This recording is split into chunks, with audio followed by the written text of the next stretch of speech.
राधेश्याम। तो आज किसी नुआ ज्ञान नेबा चलतु। सुख मात्यंतिक जत बुद्धि ग्राह्यमति इंद्रियम व्यति जत्र न चबाय स्थित चलती तत्व। एठी कहा जायछि जे विशुद्ध और सूक्ष्म बुद्धि द्वारा ग्रहण योग्य जेउ इंद्रियातीत अनंत आनंद रही जेउ जोगी ताहाकू जेउ अवस्थारे अनुभव करे एवं जेउ अवस्थारे स्थित हेले से जोगी परमात्मा को स्वरूप को कदापि विचलित होती नहीं। सेते बेले से जोगी को जोग सिद्ध बोली जानिबो।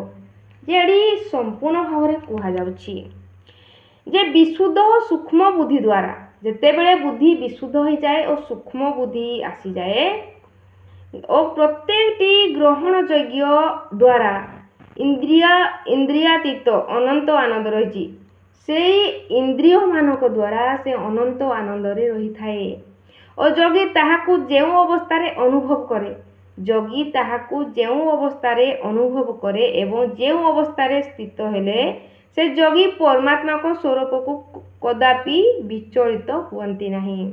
सेते बेले से जोगी को सिद्ध बोली जानिबो जे जेते बेले जणे कौनसी भी अवस्थारे विचलित हुए नहीं सबु बेले शुद्ध अवस्थारे रहे सेते बेले से परमात्मा को स्वरूप को कदापि विचलित हुए नहीं। सेते बेले जानिबो से जोगी सिद्ध अवस्थारे आसी जाइछि। इंद्रिय जार आगोचर केवल बुद्धिर गोचर नित्य सुख दशारे थिले जोगी तो जानी पारे भले जे दशा मध्य रही थिले आत्मा ज्ञान को चित तिले नुहई केबे विचलित जे जोगी अवस्था निस्थित जोगी मन को अवस्थित केबे न होई विचलित परमात्मा स्वरूप को चाही सकल कार्य जे करई। जे जार इंद्रिय मन निज बसरे अच्छी निजर बुद्धि निजर अनुसार अच्छी बुद्धि विशुद्ध अच्छी सूक्ष्म बुद्धि हो सारी से कौनसी भी दशारे सुख परिस्थिति रे हो कि दुख परिस्थिति रे हो से विचलित हो पारे नहीं।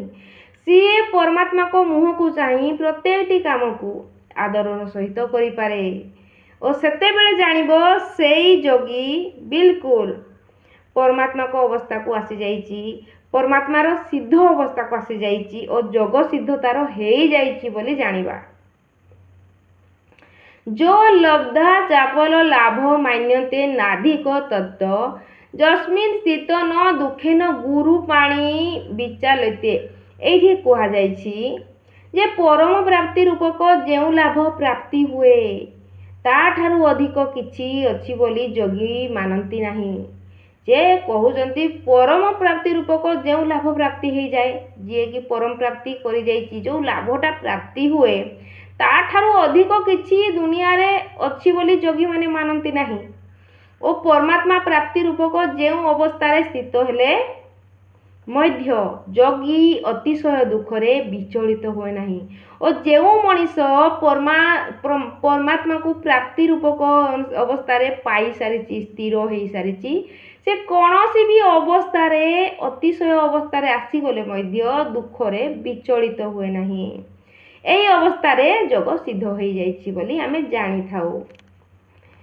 स्वर्ग सुखादि लाभ हेले किंचित ताहा मणे भले दुखरे नुहे विचलित सुख दुखता एक मत एही अवस्था जोग जान नित्य सुखरे हुए स्थान जोगीर लागी पथ एही एहाटू श्रेष्ठ किछि नाही।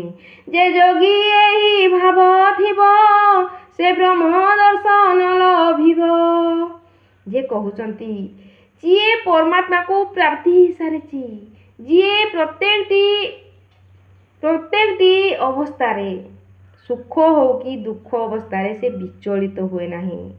जानो जे तार जोग सिद्ध हो सारिछि सी ପରମାତ୍ମାକୁ ପ୍ରାପ୍ତି ହେଇସାରିଛି। ତାର ଆଉ ତାଠାରୁ ବଳି ବ୍ରହ୍ମ ଦର୍ଶନ ଆଉ କିଛି ନାହିଁ, ଯେ କୌଣସି ଅବସ୍ଥାରେ ସବୁବେଳେ ନିଜକୁ ବିଚଳିତ କରେଇ ଦିଏ ନାହିଁ, ନା ଦୁଃଖ ପଡ଼ିଲେ ନା ସୁଖ ପଡ଼ିଲେ, ସିଏ ହିଁ ଯୋଗୀ ଅଟେ। ତ ଆଜି ପାଇଁ ଏତିକି। ନେକ୍ସଟ ଭିଡ଼ିଓରେ ଆଉ କିଛି ନୂଆ ଜ୍ଞାନ ନେବା। ରାଧେଶ୍ୟାମ।